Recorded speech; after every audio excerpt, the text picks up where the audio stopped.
J Viagens.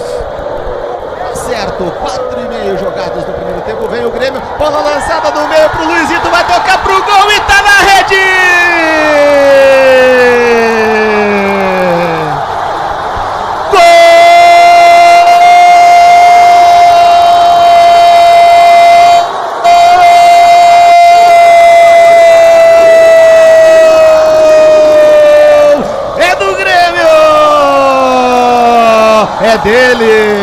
É dele, Luizito Soares, camisa número 9 brilhando as costas do craque tricolor.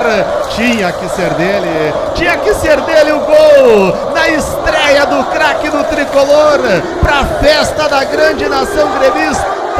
A parte azul do Rio Grande lá na frente com o Luizito Soares, o cara vai marcar, bateu pro gol e tá na rede!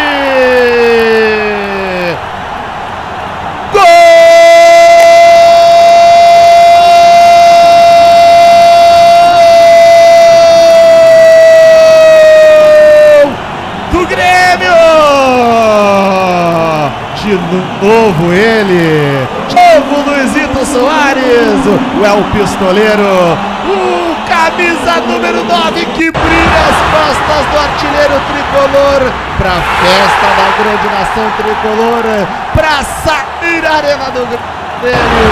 Luizito Soares de novo, marcando o segundo gol dele.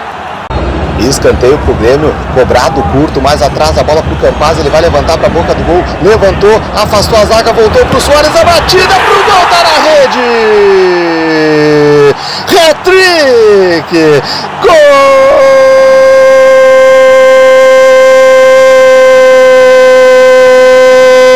do Grêmio!